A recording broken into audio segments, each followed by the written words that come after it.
Okay, gents, we are live with author and lead coach for Leeway Mind and Body Mastery, Mr. David Lee, joining us again for Sunday evening, Sunday Charge Up, and tonight's topic, Mind Over Matter.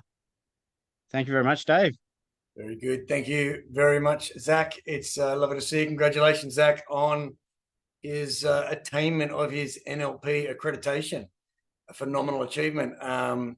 I studied NLP. It's quite the tool to have in your toolkit. So anybody who is working with Zach, be aware of the fact that now he's going to be able to bring a lot more to the table in as much as helping you out with things such as changing or reframing the way you view the world. Tonight's topic is mind over matter. There's our colloquial joke, which is if you don't mind, then it doesn't matter. Johann von Goethe said, "The things which matter most must never be at the mercy of the things which matter least." My thing, I think, is you need to identify exactly what it is that matters the most to you. I know we talk about MIT's most important things, but I like to actually ask people when they're considering what it is that they're chasing in life, what it is that drives them, what it is they really want out of life, what it is that they think that will make them happy, what it is that'll give them peace of mind, and what I guess the operative word in any of those questions is it. The word it, one of the shortest words in the human language after I, of course. And you yourself are the only person in the world who can refer to yourself as I. Now, I've been saying for years, if it is to be, it is up to me. And I've since upgraded that mantra, which I'll talk about, to as it is to be, it is up to me. Because if has an element of doubt to it, I guess, in the case that whatever it is, if it is to be, it is up to me. If gives me a bit of an out. There's that line in the Matrix where Morpheus says to Neo, "Do you believe in fate, Neo?" And he says, "No." And Morpheus says, "Why not?" He said, "I don't like the idea that I'm not in control of my own life." And personally, I think the idea of mental practices to help us overcome or to give us mental toughness so that we do have mind over matter, the things that matter or bother us, is a personal responsibility, and it's a technique, or it's a practice we should practice and pursue. I've often said, I worked on Australian Men's Fitness magazine for 6 years. I got to test every imaginable fitness product, protocol, supplement, whatever it was, compression gear, all that sort of thing, all the latest techniques I got to meet some of the most successful athletes and people on the planet across that time. It was a phenomenal experience. I learned a lot about myself in that time, and I had a lot of mentors, whether they realized it or not, who, in asking them what they did and the questions that we had, and I was given structured questions to ask them. And in interviewing anybody, there is a question you'll often hear on radio if you listen to talkback radio, or in some documentaries, where they'll say a question without notice, and they'll ask the person that question. In most cases, what appears very flowing in podcasts and interviews are very structured questions that people have already been given. I personally like the free-flowing, riffing kind of way of being interviewed and interviewing people myself.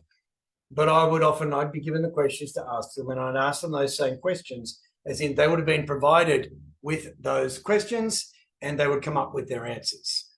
I would ask these athletes and top performers the exact same question, but I would reframe the question in a lot of cases, and I would notice them pause and think, and sometimes they'd look at their manager, whoever it was, and I'd say, "It's question number 3." And then they'd go and they'd give their answer. The smarter ones, or the more media savvy people that I interviewed, would probably go, "Oh, it's a good question, and they'd answer it in a different way to what they may have prepared. So the point of that, I guess, is that in questioning yourself, I've got my program and I come up with pretty straight questions that I ask people within the course of that program. But then when we run through that program, I ask those questions in other ways. I'm always upgrading things. I'm always looking at ways I can make the product better. And in that case, I reframe the way I ask those questions. So I guess one of the first mental toughness techniques I would ask you to do, the oldest aphorism or self-help aphorism in the world, if you like, is know thyself, from Aristotle. Now, in knowing thyself, my suggestion and recommendation to you would be to ask yourself the questions that you're probably asking yourself, but ask them in a different way. I say what I do quite often is ask people questions to the answers they already know. I don't know the answers, they're your answers. But when I ask them based on some of the things that I've heard people say. Now, given we talk about neuro-linguistic programming, neuro being the way we think, linguistic being the way we speak, and programming being the way we act. People are fearful of NLP. Oh, it's this new ooga booga. My daughter's a psychologist, and she had said something along those lines. I had said to her as well, memento mori, as written by Marcus Aurelius in Meditations, the verse goes, memento mori, remember you must die. Let that influence what you think and do and say. Neuro-linguistic programming. He just put it in a different way. Think, neuro, do, programming, linguistic, say. And so in questioning yourself and in toughening your resolve, ask yourself how it is that you are thinking and see if you can reframe the way you think.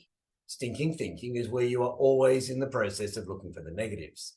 I meet many, many people, and I have met many, many people in my life, and it's interesting that these days you can pretty much pick them. You can pick the naysayers, you can pick the bullies, and I have to be very mindful of how I respond to them. Obviously, in a client situation, I'll be a lot more patient. I'll have a lot more empathy.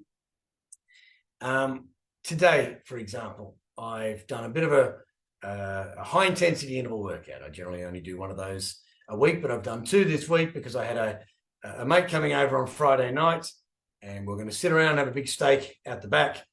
And he's a fit enough fellow. He's about 20 years younger than me. But we did the workout, and we ran up the side and up around, and we did it was 25 curls, and I was swinging a kettlebell. And so the idea was the marker was the curls, as in 25 of those. And as long as it took, how many that my mate did was while I was swinging the kettlebells. Then we'd run up around and we'd come back down, and then it'd be shoulder press. And I'd be swinging the kettlebells, and we'd switch and vice versa. And this went on, push-ups, bent over rows, finished off with the mab work. And we did that 3 times. Took us about an hour, smashed. I did it again today. We did it again today with my partner, only because she hadn't done it. I'd raved about the workout, and she wanted to give it a crack. It's hydrolyte, very dehydrated after having a sauna as well. However, while I was doing this, there's a fellow who lives next door, and there is a piece of property between our properties that is council land. He tends to it. It's very green grass, and that's wonderful. But every time I light my barbecue, and I've been here for a couple of years now, he would come over and say, listen, you have to light that, the smoke is going along. And my point, I have a trigger, and my trigger is bullies, and my trigger is people who think they own the world when all they own is what they own. All due respect, good on you, mate, well done, you've got a lovely property. But the first time this fellow, I ever met him, and I said, hello, what's your name? And he told me, and he asked me what my name was, and I told him, and he said, I've got a brother with the same name. And I said, it's interesting, I have a brother with the same name as yours. I thought we got on, we had a good old chat. Very next time I spoke to him, he asked me, could I not light my barbecue, as in the smoke he was complaining about. And I said to him, what if I give you a bit of a heads up? He said, because the smoke comes straight into his place. So I was on the edge here, and I moved it across the other edge of the property. Next time, he brought it up again. And I said to him, what if I give you a bit of a heads up about, hey, mate, as in his name, I'm about to light the fire. And he said, well, I'd rather you didn't light it at all. And I said, well, I'm cooking meat on charcoal.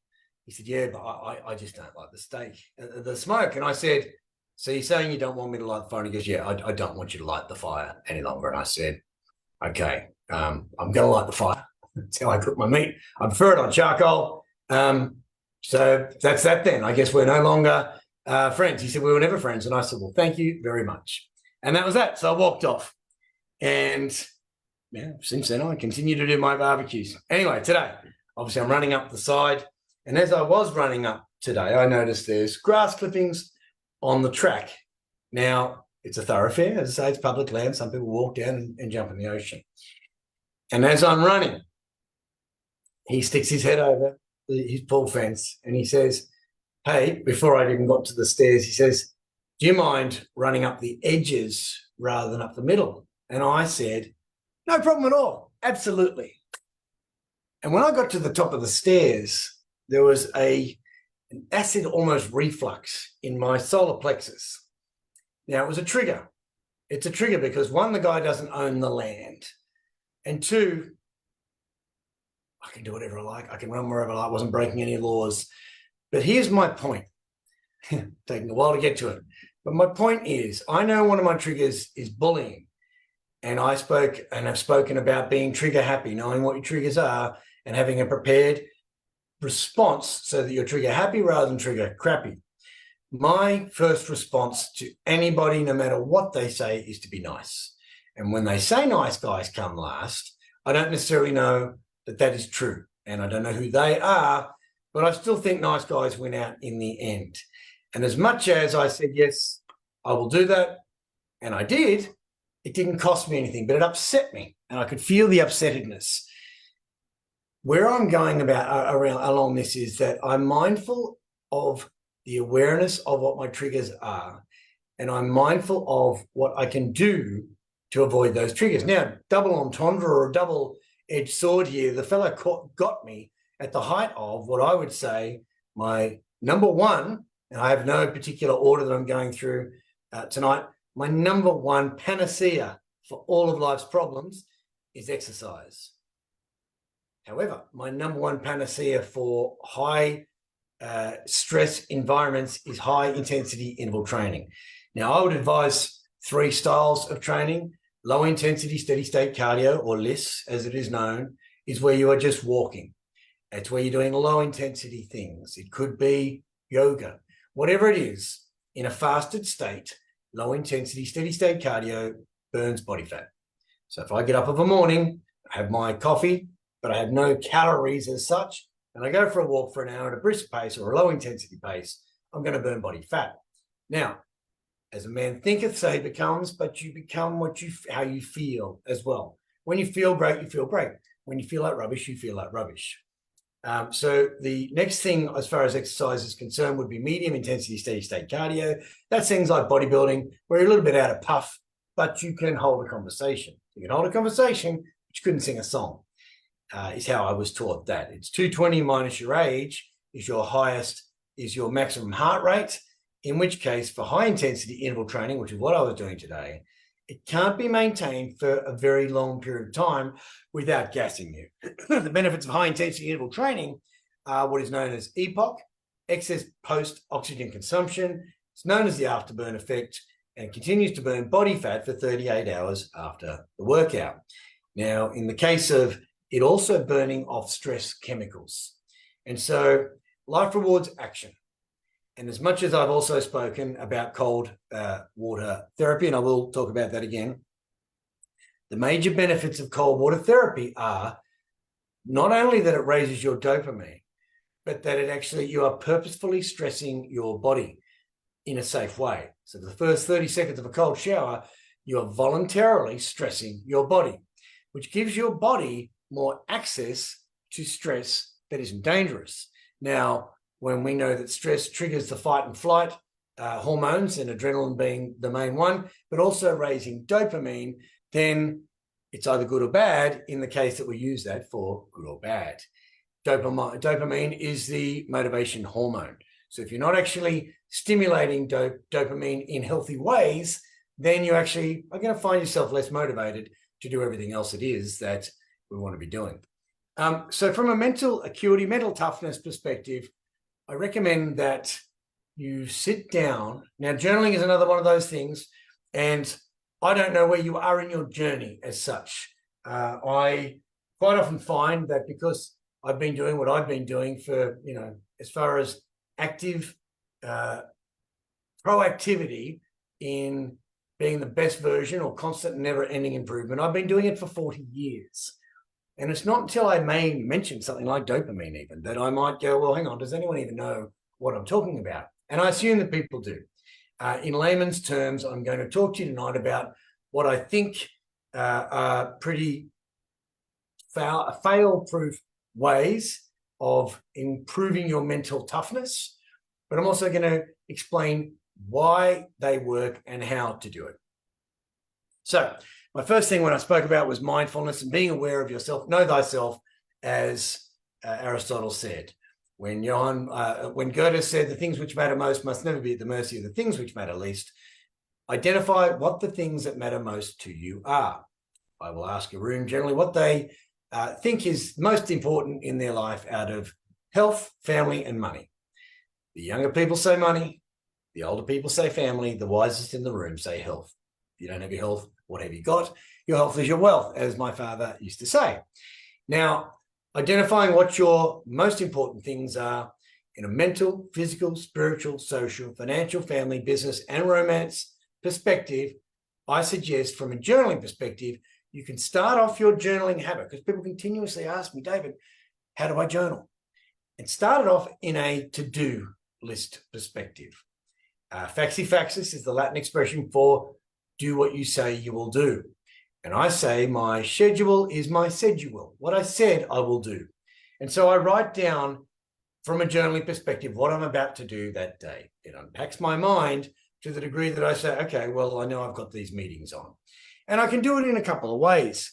I will sit down with my journal and my calendar, and I write the date, and I write the time, and I write the day.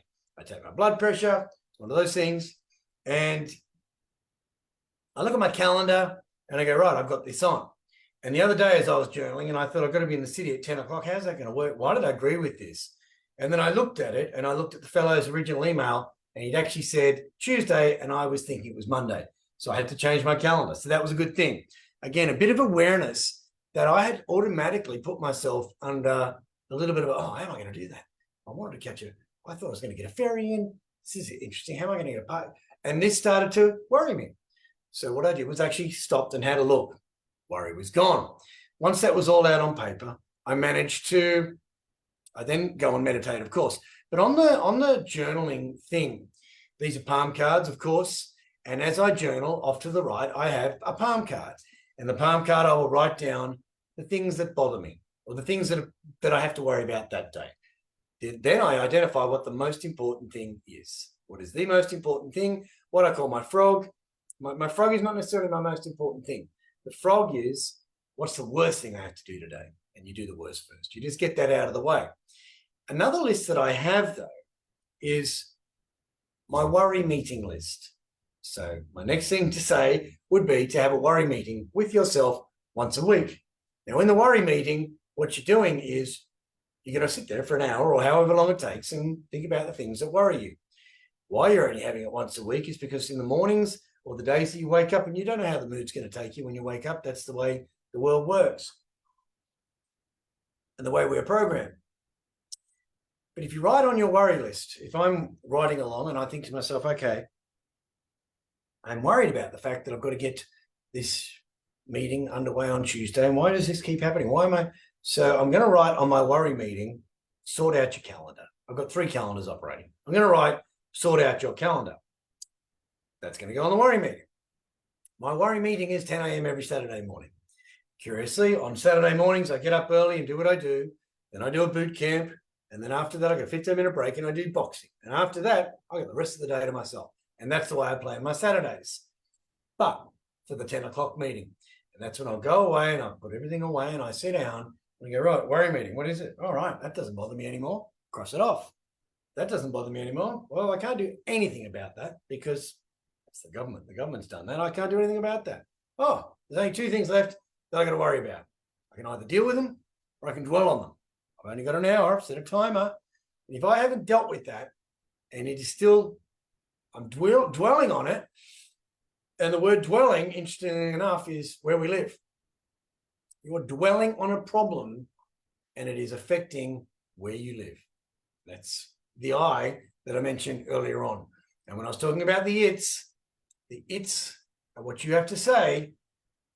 Dot your I's, cross your T's. What are they? What is it? Put them on the list. What are you going to let worry you? And what are you not going to let you worry you? Now, the next way that I think, I call it changing the channel, but also timelining. So from a future pacing perspective, and everyone's heard the expression, would you think on your deathbed, oh, I wish I'd spent more time at work? And no, you won't. And if you do, then, good luck to you. I know I wouldn't, because I also know that I have considered my deathbed. And I've talked about the 3 ways this life can go for you. At 85, you can have muscularity you. At 85, you can have mortality you. At 85, you can have morbidity you.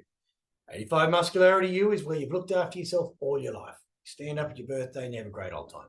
Give a good old cheers to the audience, make a few people laugh, look around at all those people who love you because they just love you.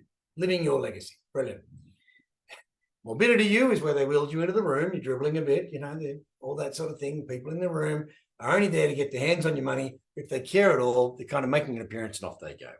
The third one is you just didn't make it. Now, the question I ask is what you're letting worry you at the moment. If you can future pace and think, well, I worry about this when I'm 85.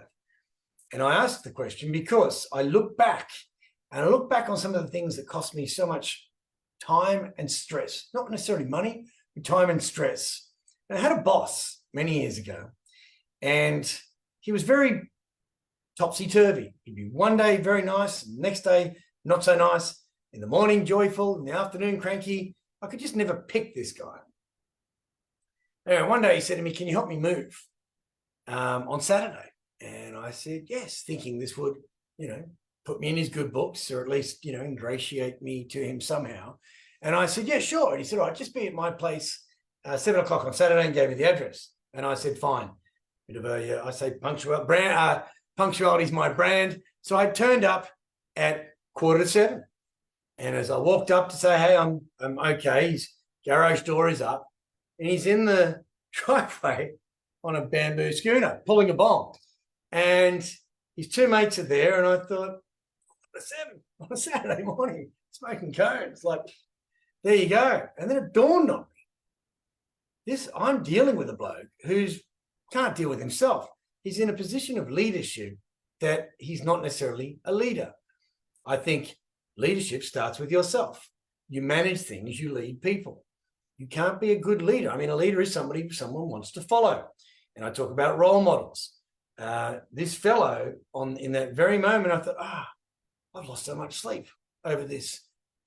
I've got to get out of here. This is a fool's errand staying in this company. And I did. I started by looking around and off I went. But I look back now at those sort of things and think it was really a long time that I lost a lot of stress. I lost a lot of sleep, and I put up with a lot of stress from this character who didn't even have his own leadership under control, his own self-respect for that matter. So when I say the things that are bothering us and causing us mental stress, time travel. Go to your 85th birthday and ask yourself, will this bother you? Go to your 75th birthday and ask yourself, will this bother you? Go to your 65th birthday and ask yourself, will this bother you? My 55th birthday was recently. No, it doesn't. It bothers me that it bothered me. That's what I'm annoyed at. But what I've learned since then is that decision, when it was made, I then thought, how can I not let this bother me? In an interview once as a consultant for a company, the fellow said to me, what sort of money are you looking at? And I said, well, what's the scale of the project? We've talked about this and blah, blah, blah. And he said, what would it cost to keep what do you need to keep the lights on? And I said, well, the better way of asking that question would be, what would it take? What would I need to keep the lights off? Because I like to sleep at night. And sleep is another one I'm going to talk about in a minute. But in order to sleep at night, the lights have to be off. I've got to have complete darkness. So what I'm saying, not only that, but is it going to be worth more than what it's worth, if that makes sense? Is it more trouble than it's worth? Am I going to be kept awake at night worrying about this? And so in anything I take on, and I ask this of yourselves, if you're running businesses and you have clients, and there's the Pareto principle, which says 80% of your profits come from 20% of your clients. The Pareto principle, Vilfredo Pareto, he was an Italian real estate agent, and he worked out that 80% of the 20% of the landowners controlled 80% of the real estate, the 20% of the richest people, 20, 80, 80, 20. Similarly, 20% of your clients will give you 80% of your results, 80% of your clients will give you 20% of your results. And we all have those clients who are more trouble than they're worth, but we still keep them. And I say, you have to say to people, listen, I think we have to cut you loose. I've got too much on my plate, and this is the way the relationship's going. And it's got to be the same with employees. I find I'm talking to some people and they'll tell me about an employee who's causing them grief. Now, it's not just the one person. It's the zeitgeist. It's the spirit of the times. The more I'm talking to somebody and I find that that's also what this person said, my job can be quite easy sometimes in that the advice, the problem someone presents, the advice that I give them works out quite well. Somebody will come to me with a similar problem and I'll ask them, would you consider this? And they try it and I said, it did work. Now that's great. And because sometimes, of course, I'm giving advice based on my own life experiences, but in other cases, I'm giving advice based on what other clients have done in a very similar situation that has then benefited another client who has actually done what that other client did, or, the person that I know. And so when I talk about letting things bother you, there's a quote from Socrates, which says, remember, there is nothing stable in human affairs. Therefore, avoid undue elation in times of joy and undue depression in times of adversity. And that's resilience. That's when you go, in the Bible, Corinthians says, strength for today, and this too shall pass. Now, thinking about things that are bothering you, they will pass. And it's kind of funny that, there's that, there was the Baz Luhrmann film with Nicole Kidman in it, Moulin Rouge. And there's the ringleader, and there's a song that I love it because I put it on, and it's one of my 3-minute cold shower songs, and it goes, because can, because can, and they're doing the can, but it's all about we can, because we can. And so I'm always thinking I can, because I can. But there's a scene in that when Nicole Kidman's she's on the trapeze, and the ringmaster says, everything's going so well, and off she falls, and she has consumption, and that's the thing. It's a funny thing that we've often said, because whenever I've had parties or functions and then something smashes, I always go, everything's going so well. And those that know me laugh along, and that's what calms it down a little bit, and people don't lose their heads over spilt milk or spilt glasses. So the idea of identifying where it is you're giving too much weight to problems that are causing you sleepless nights. Now, one of the 3 biggest determinants of longevity is how well you sleep. They say we spend a third of our lives sleeping. I heard that so many times, and I used to be worried or curious about where that sum came from. Well, a third of your life is the fact that we spend 8 hours, which is a third of a day, asleep, or we should, unless you're the parent of a 0 to 2-year-old, as I say. However, there are so many things you can do that get you those 8-hour sleeps. Exercise. I'm going to sleep like a log tonight, and I know it. I know I'm going to open my journal tomorrow and it's going to say, slept like a log. I know I will, because that session I did today, and I got 2 glasses of hydrolyte here, and I also had a sauna, probably about 45-minute sauna, again, to stretch, to relax, to prepare for tonight. But it's drained me, and I know that I will sleep well. But that's the point. The idea that says a clear conscience, the best sleeping tablet is a clear conscience. So when you are thinking about the awareness of your thoughts and thinking this keeps coming up, if it's a bad employee, okay, let's go through it. Mental. What is it in your mental mast of mastery that is causing you concern? Do you find you may not be as articulate as you'd like to be in communicating? Well, if that's the case, download dictionary.com. Get the word of the day. Reading. The man who does not read has no benefit over the man, and no advantage over the man who cannot read, Mark Twain says. If you're not a reader, read whatever it is until you get into the habit of reading. It could be the form guide. It could be, whatever. Just get into the habit of reading. I think reading is one of those things. Now, I'm a reader, and I love it. And reading for me is entertainment. But I don't think people recognize the joys of reading and the benefits of reading until they get into the habit of.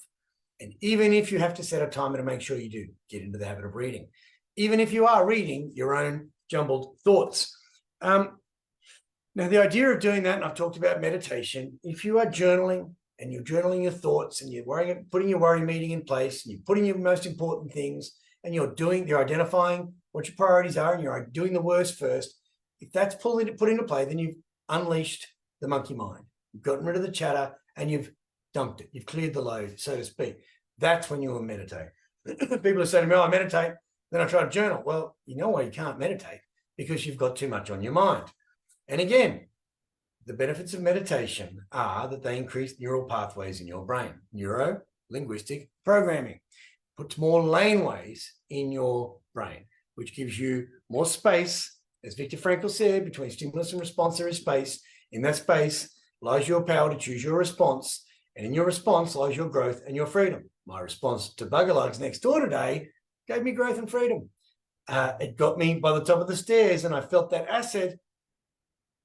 Afterwards, I was fantastic. And by the time I came back down, and then when my partner said to me, that bloke irked you, didn't you? I saw it in your eyes. And I said, yeah, it did irk me. And she goes, why don't you tell him to just... And I said, well, because then I'd be the problem. I often say forgiveness is setting the prisoner free and recognizing the prisoner was yourself. Forgiveness doesn't mean saying sorry to somebody, or they say forgiveness is also accepting the apology you're never likely to get. But in forgiving him, there's another biblical reference when Jesus is on the cross and he says, forgive them, Father, for they know not what they do. And when I think about people like the bloke next door, I forgive him because I just don't know that he doesn't know that he comes across as arrogant as he does. My personal opinion as well is I judge people very much on how they look after themselves. And I say, the best thing I can do for you is look after me, and the best thing you can do for me is look after you. And if somebody's blustering around with this guy's quite overweight and they're blustering around, and it's like, mate, your temple's not sacred. You actually don't like yourself. And they say if you meet an asshole in the morning, then you met an asshole. If you meet assholes all day long, then maybe you're the asshole. And okay, I met one asshole today, and that's about it. I didn't have to deal with any others, and there was plenty of them out there. I drove out to see my partner's father today, who's very unwell, and it was an interesting thing, which again I'll talk about. I may as well raise it now while I'm on that, so I don't forget.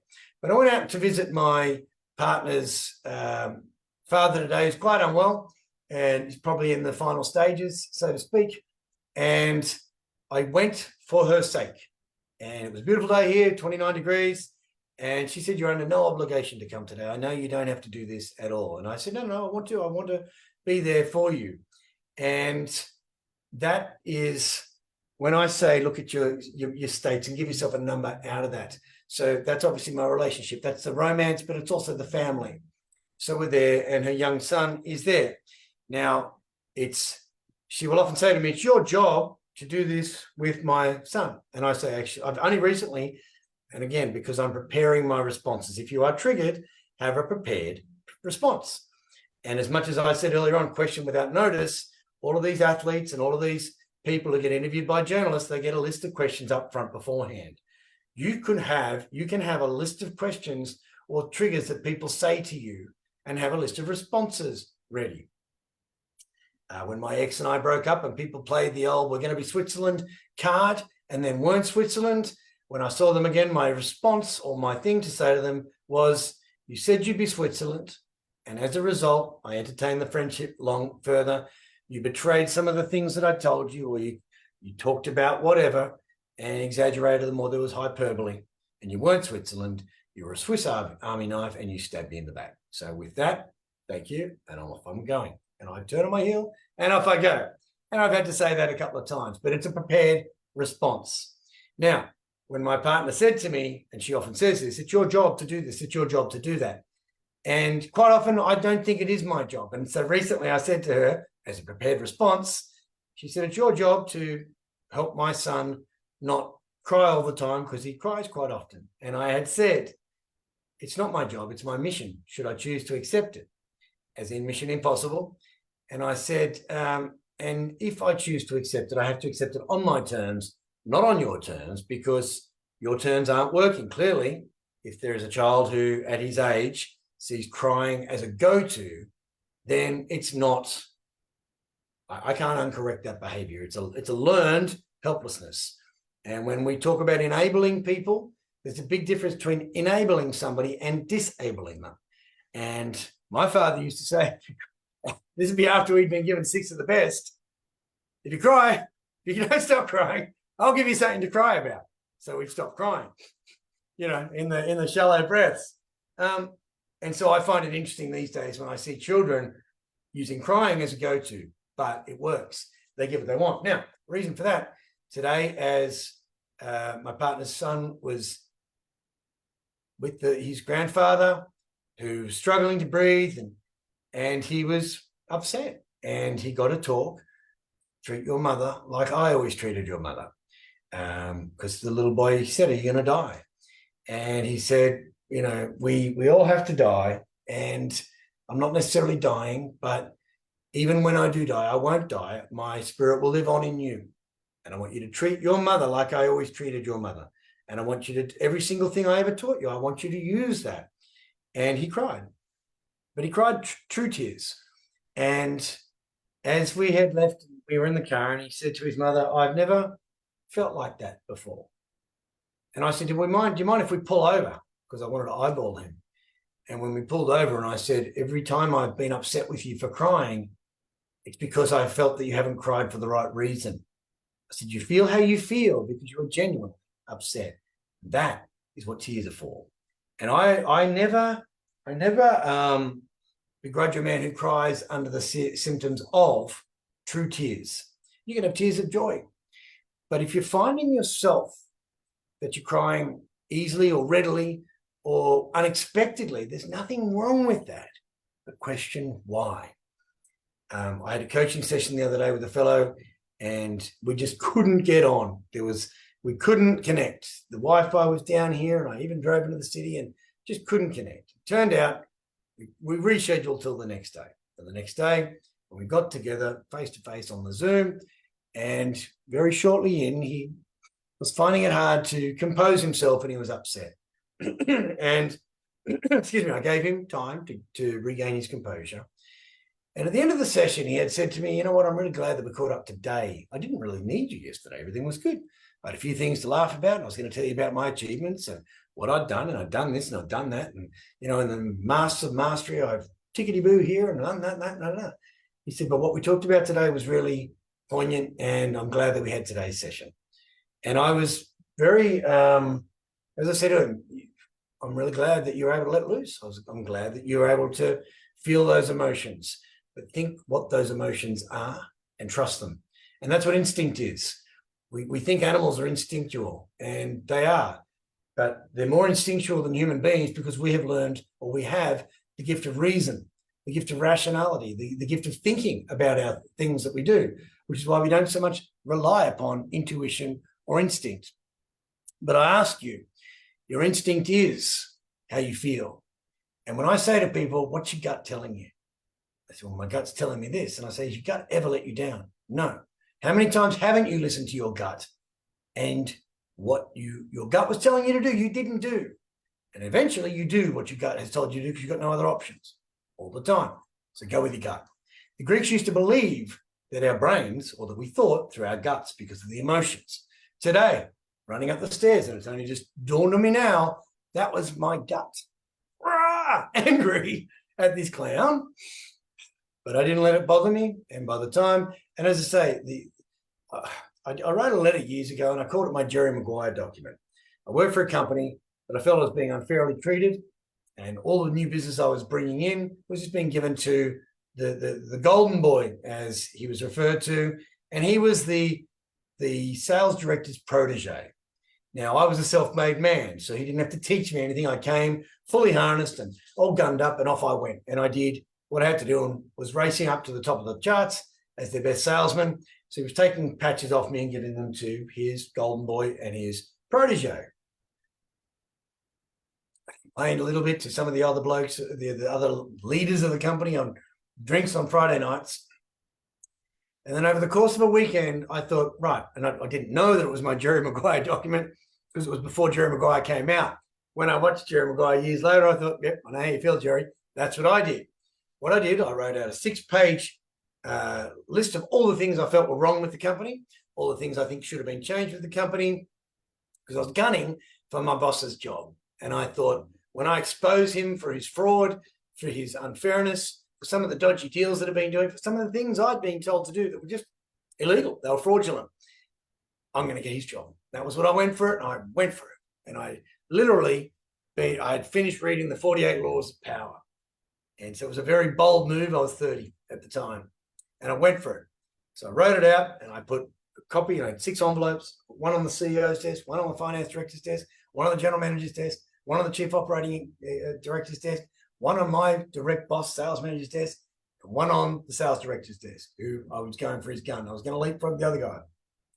Got in the car, drove off to the North Sydney Police Boys Club, put on the gloves and started smashing the bags. And about 10 minutes in, I thought, what have I done? Oh, because it didn't bother me any longer. And so back to exercise. Now, as it turns out, I got transferred to Melbourne, where I was able to put all those things into place.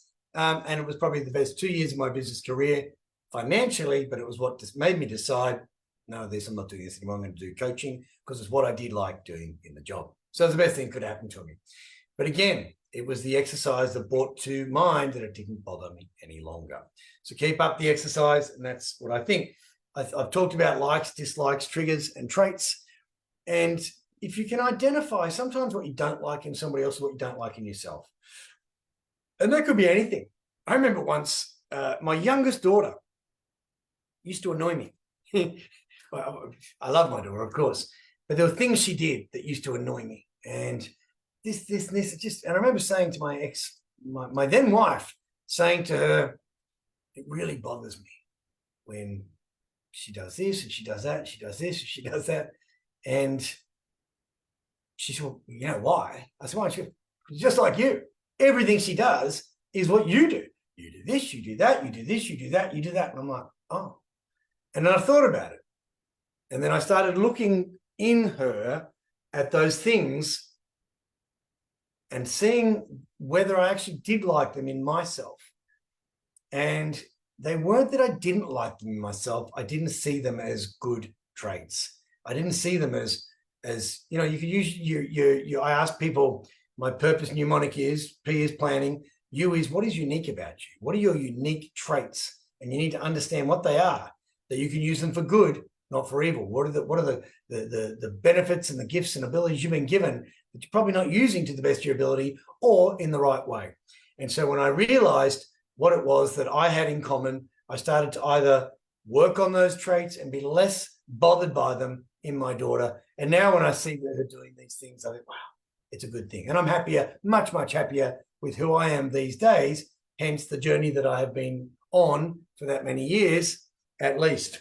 So the positive affirmations are things where you're actually saying, you know, one of the oldest positive affirmations that we would probably identify is hearing, and I don't know whether you guys ever heard this, but I remember seeing, it was either in a movie or an ad, and the girl was going, I must increase my bust. I must increase my bust.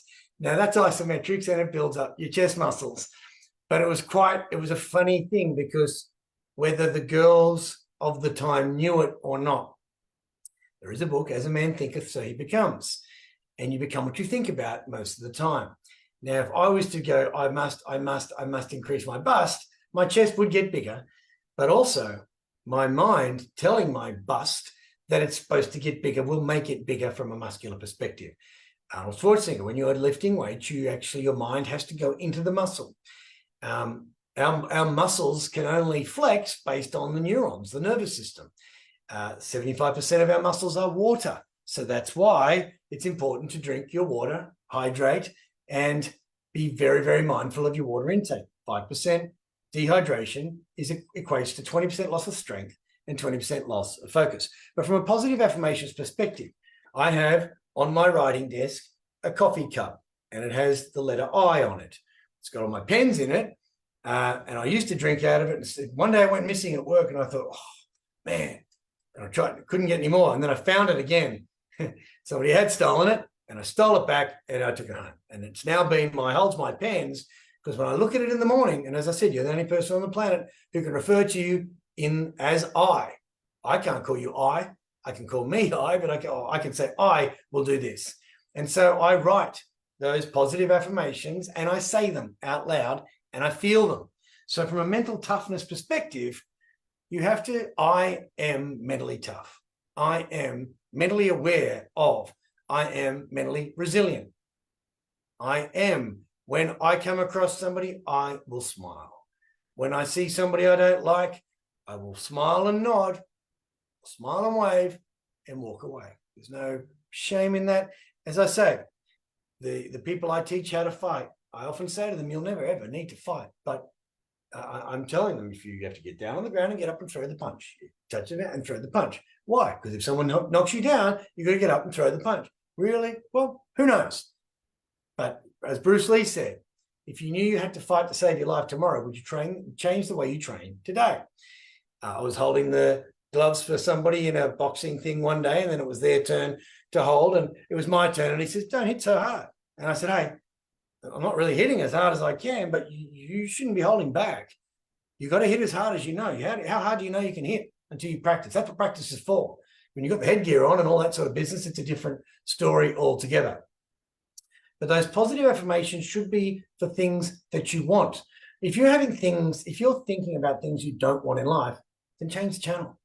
Turn it around. Bizarro world. What's the opposite of thinking this? Nobody likes me. What's the opposite? Everybody likes me. Why do they like me? Because I'm this, because I'm that, because I'm this, because I'm that. The idea that if you think of what you have, what you lack disappears. When you think of what you lack, what you have disappears. When you think of what your positive qualities are, what your negative qualities are, disappear. Now, if in your journaling you write, I am very good at this. I am not so good at that. I often, again with the NLP, I question how people speak. And a lady was in the gym the other day and she said, that was pathetic. Now I'm going to do this only because I probably should have it still up. If I go to dictionary.com, the last word that would have been Googled was, excuse me, I'll take that opportunity, pathetic. There it is. When I read this out to her, causing or evoking pity, sympathetic, sadness, sorrow, pitiful, pitiable, miserably or contemptibly inadequate. And I said to her, are you miserably and contemptibly inadequate? You didn't lift that weight 8 times, but you did it 7. How is that pathetic? She goes, I know, I'm sorry. And I said, well, okay, you've got to question why you're using that language. Is that language the language of somebody else?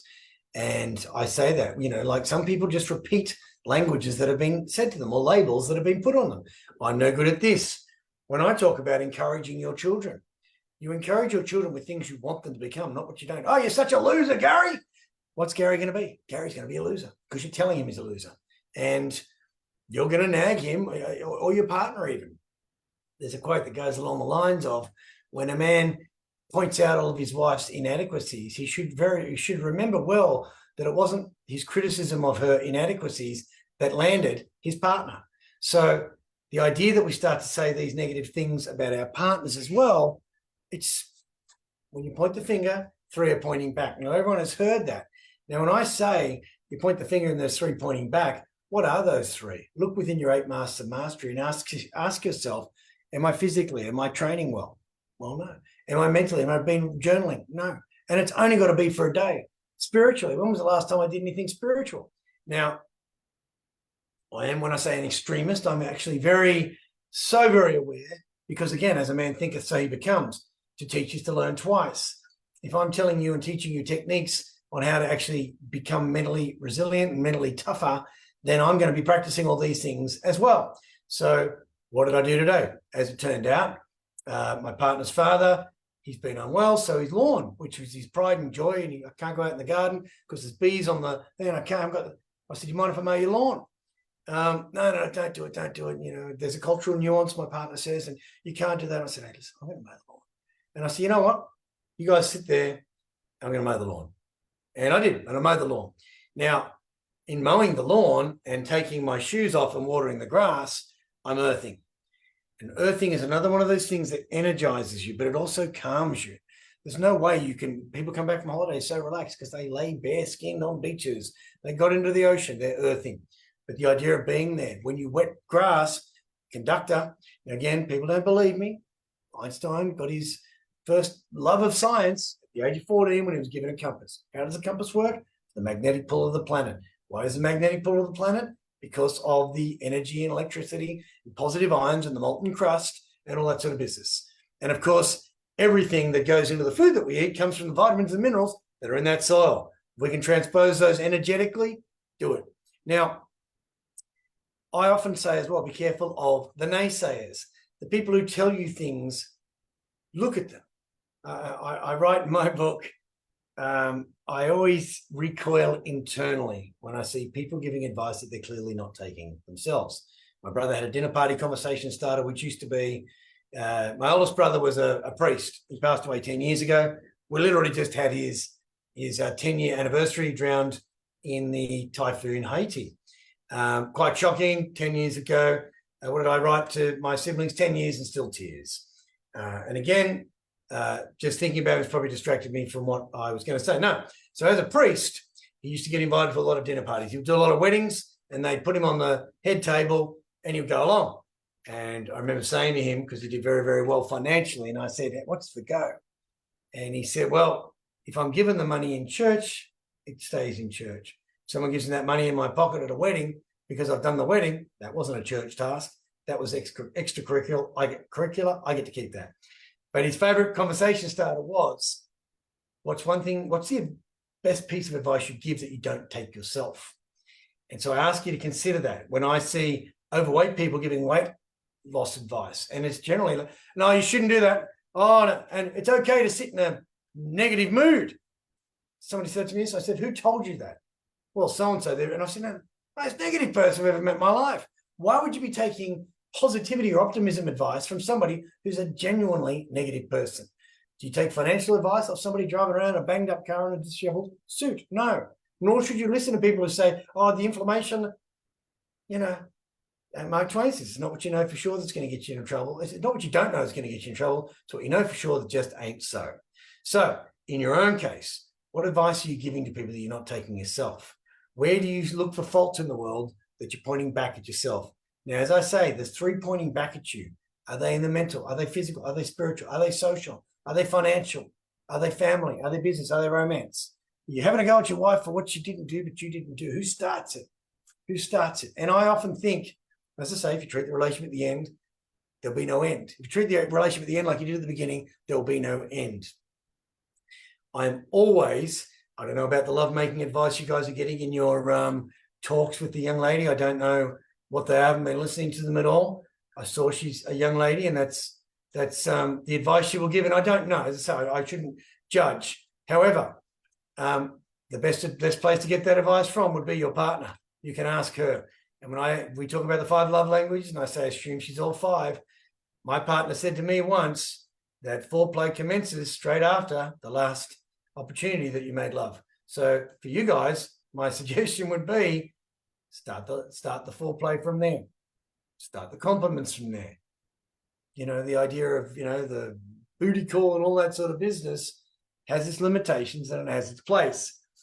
So looking at that, the positive affirmations, the idea of cognitive restructuring. So look at the way you're thinking about things. Wayne Dyer says when you change the way you look at things, the things you look at change. I've had clients who have had bad relationships with their in-laws. And I've said, okay, maybe try this. Again, people treat you the way you allow them or teach them to treat you. So in some respects, if someone's treated you the way that they have, you really, somewhere along the way, you gave them that. There's always a boundary people cross. They'll try something on. something happened recently, and so my partner's in a new role, and two people rang in sick the other day. Now, she had left them at the pub, and they both rang in with food poisoning, and the food that they had said had gotten food poisoning off, it's impossible. So as a note, if you're ever going to say food poisoning, chicken's probably the best one. Very difficult. It's a different kind of food poisoning. Anyway, you certainly don't get it off meat, steak tartare in a restaurant because of the way they treat it. These two decided to run with that. Now, the very next night when I went to pick her up from this Christmas party function in the city, these characters were at the party, looking as sprightly as ever with big bright eyes. So they managed to back it up, and they managed to find some source of energy to get them through the night. And I've said there, but all my advice was to her, not on the night, because what's the point? But the very next day in the afternoon, I said to her, they're testing you. And I remember saying to a staff member of mine once, we got on famously, and I've always liked having a good relationship with my colleagues. And when I say subordinates, my role was to coach, counsel, lead, and motivate. Coaching, brilliant, very good at that. Leadership, love it. Motivation, favorite thing I can do in the world. But counseling wasn't so much that I couldn't counsel, I didn't like it. Because it's like, no, now I've got to put that hat on. And it's the praise, criticize, praise, which I've never liked. That the idea of the sandwich that you got to give. And I like to give credit where credit was due, but I was also very on the spot straight away, correcting something. And this fellow who I did get on very, very well with, I said to him once, you've been late 2 days in a row. He goes, yeah, I know, the surf was pretty good and whatever. And I said to him, mate, we're good friends and I enjoy that. And it works well. But I'm your boss and we're good friends because it works for me. You start taking the piss, 3 strikes and you're out. He goes, what, you're going to sack me for being late? And I said, no. You're out of the circle. We're not going to be mates. I will assume a wary chumminess. I'll be your boss. You'll be my subordinate. And that's the relationship we have. But I do enjoy your company. I think you're a funny guy. And I'm enjoying this mentor-mentee relationship. But punctuality. Being late shows the person who you're late for that whatever you're doing was more important. I need to know. Now, manage expectations. At least tell me. But I wanted to have a meeting with you at 9 o'clock this morning, and that's the second day. Now, I do that immediately. If he repeated the behavior, which he didn't, and he went on to phenomenal success and he's still successful, then he's out. We have probation periods for staff members, and they come and go. The point of probation is to give you 3 or 6 months. I don't know why 6 months. I don't know what the point of 6-month probations are, because if you're going to fail fast. If you're in a relationship that's not working and you see triggers, get out, run. If you have an employee who's taking the piss, sack them. You're allowed to. It's why you have the employee-employer contract. Visualization, we've talked about that. If you visualize, you see what it is you want to see. Self-compassion, give yourself a break. Cut yourself some slack. In the fact that you haven't exercised, then exercise. When I say you are what you eat, today, when people, oh, my diet's pretty good. You are today what you ate yesterday. You are today what you read yesterday. You are the socialization. You're the people you spend most of your time with. So be careful of who you're spending time with. Have self-compassion in the respect of saying, you know what, I chose badly. I'm not going to continue to choose that way. I'm not going to let that person speak to me that way again. And again, don't speak to yourself in any way you wouldn't let anyone else. And if you are, have a word with yourself. Say, hey, wake up to yourself. When I was on holidays recently and I was out of my habit, I speak to myself in a certain way, and I'm tough on myself, but I'm also very, well done, deal, things like that.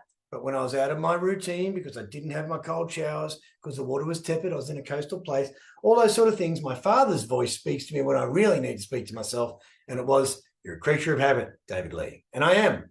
And that's why those habits work for me. And habits have to be healthy, actionable, beneficial, inevitable. You have to trust the process. That's a habit. Exercise, I always say, breathing, you know that. If you are doing your breathing exercises and your journaling and your earthing and your meditation and your praying or your spiritual acts and your healing in the early morning, it's sunscreen for the mind. All of this stuff is sunscreen for the mind. You can't wait till it hits the fan. Surround yourself with positivity. You know, stop and smell the roses. Be with the people who make you feel good about yourself, not who make you feel bad about yourself. your first and foremost thing is to create the family that you have. You don't owe anything to the family you came from. Thanks, you got me here, 1 in a billion chance and all that sort of business, and you did the best job you could do, but I'll take it from here. That's your job. My brother said to me one day, you don't spend as much time with the family as you used to. I said, I spend all my time with the family. He said, no, with our family. And I said, my family, that's my number one priority. I'll spend a bit more time, but just know that's the boundary. And that's what I've done. Affection and connection. Oxytocin is the love hormone. It's released when babies are born. It's released with a hug, but it requires 20 seconds of hugging. Now, I've spoken about hydration. I've talked about things that do mental toughness, the cold showers, exercise. It takes mental toughness. Now, today, there's a study that was done in 2007 in Britain on gym goers. And the idea of just thinking about doing a workout increases your positive mental attitude and your positive mindset by 28%. So I told my partner about this training session me and my mate Evan did on Friday night. We did a great session. It was brilliant. I showed her the heart rate monitor, the results and all that sort of business. Actually, I didn't wear the heart rate monitor. It's one of those things. If it doesn't go on Instagram, you didn't take the use the heart rate monitor, or you didn't take the protein. So did you really do the workout? But I didn't. And I was very curious as to what it would be because my heart was bang, bang, bang. This bloke's younger. He really put the pressure on. Had to keep ahead of him all that time. But she said to me, I said, oh, let's do that workout today. She's great. Can you write it down so I can see it? And I didn't really feel like doing the workout. I was still a bit, Friday was a big day. I'm a bit older. It takes 2 days to get over a big day. So I didn't really feel like doing it. However, I knew I had to go and see a family, so put myself in a good frame of mind. As I started writing out the workout, that 28% positive mindset, I said, wow, this is really quite funny. I'm writing this out and I'm actually looking forward to this and I'm getting a bit like amped. So just thinking about doing a workout increases your positive mindset by 28%. Going to the gym and doing the workout increases your positive mindset by an extra 67%. Post-exercise, which particularly today doing a EPOC or a post-oxygen excess consumption, high-intensity interval training workout, post-exercise, your positive mental attitude is increased by a further 84%. The cumulative effect from going, I'm going to lace up my shoes and go to the gym, from there to there is a 200% increase in positive mindset. The best 6 doctors, there's a poem that goes, the best 6 doctors anywhere, and no one can deny it, are sunshine, water, air and rest, exercise, and diet. Now, what was edited out of my book? There's a lot of legalities, of course, some timelines, because people could have worked out that 30 years ago, my boss was that company, so that was taken out. But one of the things that was taken out of my book was after that poem, I had also written the worst 6 doctors anywhere, without me even trying, Zoloft, Xanax, Lipitor, worry, stress, and dying. Now, it was taken out because some people do need to be on Xanax. Yes, some people do need to be on Vyvanse and Lipitor and Xanax and all those sort of things. Yes. But prior to any of these medications, all that would have been prescribed would have been cold water therapy, eating less, fasting, and exercise. Less eating and normalized exercise routines, leaner, because of the mental toughness that they built. As I say, I have every respect for anybody who needs to be on these things. But the first instance you go to the doctor and you tell him you're feeling a little bit down, he's going to put you on these things. You've got to stay on them for at least 6 months to see whether they work. Afterwards, you're going to go, is it superstition? Do I really need them or do I have to stay on them? And you'll never ever know. But I often say to my clients prior to doing that, just see if you can get your blood pressure down. Just see if you can raise your heart rate somewhat. See if you can lose a bit of weight. Losing weight is one of the greatest ways to do that. Now, I advised a client recently, I was talking about supplements, and I said, do you take creatine? He said, no. I said, why not? He said, oh, I heard blah, blah, blah, blah, blah. I said, who told you? And he said, oh, some bloke, blah, blah. And I said, do you want a physique like his? And he goes, no. I said, what would he know about creatine? Creatine is the most researched supplement on the planet. No ill effects to it. Here's the other thing, though, where I brought this to his point. Creatine has been shown to ward off dementia and early onset dementia. And my theory is you have to have done a research on a lot of people who have taken this supplement to get to the stage where you recognize that. Now, does it ward off dementia because it's creatine, or does it also ward off dementia because you've exercised? People don't take creatine This guy, even though he does exercise, wants to put on muscle, doesn't take it because he's been scared off it. Why would you take creatine unless you're actually using it to exercise? So the cognitive decline impact of having it away, brilliant. Look into creatine. It's only a teaspoon. It changes your water molecules. It can make you look bigger. It does give you strong strength as well. However, the other determinant, I think, is the discipline. I'm about to commence next Sunday night. From next Sunday, I'm going to commence a 7-day water fast. When that 7 days is completed, that'll be 1 month till New Year's Eve.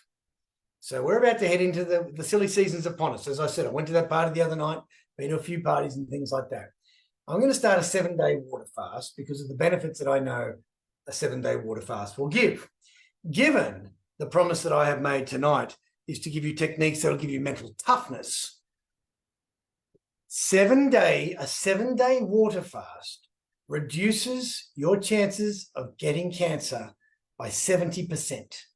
That's pretty good percentage for mine to go in the stacking on. Now, I'm a preventative hypochondriac. Went to the doctor this week, got my blood pressure checked, got my blood's done. He called me back the next day and he said, David, you don't need to keep seeing me every 3 months. I like the guy. I refer to him in my book, gave him a copy. He bulk billed me, so that was nice. And I like the guy. But he said, you keep doing what you're doing. Because I had my heart rate thing done. And he goes, it looks like an anatomy chart. You keep doing what you're doing and you'll still be able to do what you're doing at 75 without worry. He said, all that's good is this has all come back. You can keep pushing yourself. That's great. So that gave me peace of mind. So knowing all of that gave me peace of mind. But the idea that knowing that doing a water fast for 7 days is going to decrease my chances of getting cancer by 70%, they're pretty good odds. I'm going to start that from next Sunday. So my point is, anybody who wants to come on that journey with me, I'm going to just send me an email, david@leeway.com.au, and I'm going to be helping people through that for free because I want to do it. Because I know when I say affection and connection and surround yourself with positive people, the P in my purpose mnemonic. So it goes planning, uniqueness, review, reset, renew, research. The fourth P is people. And I say purpose. So the O is optimism, the S is solutions and structures, and the E is effectiveness. Purpose, people. So the people on your team, Sherpas. A Sherpa helps you climb the mountain. If Sherpas rhymes with purpose, Sherpas are the people that are going to help you get to the mountaintop. If they're not, then they're passengers and they're dragging you down. Let them go. So I know that, and knowing how I like to be held accountable and the my zones and the things like that, if it's measurable, it's manageable, to help me on a level of accountability, because I know doing a water fast will shred me, it'll toughen my resolve, and it'll just take me to the next level. I've never done one to that degree. I've done 3, done a few other things. But anyone wants to, see how long you can go. But I'm going to get you to the 7 days. david@leeway.com.au. Just send me an email and say, David, I want to get to that. I'm going to do the water fast. What I'm going to do is send you every single day all of the literature, all of the, I'm going to break it down. I've broken it down. I've read it all, that sort of thing. Tips and tricks, how to do it, how to stay hydrated, what you need to do, what it involves. I was going to kick it off tonight because that starts next, would end on Christmas Day. But then I thought, hang on, some people need permission. Some people need to let everybody know. My daughter did also say, hey, Dad, what time am I meeting you for dinner? Tomorrow night at the skip club. And I thought, oh, no, I can't do it. But then I actually did think it'll give me time for everybody to go, you know what? I got 7 days to make my mind up. You got 7 days to send me an email, david@leeway.com.au. Start next Sunday. That 7-day water fast.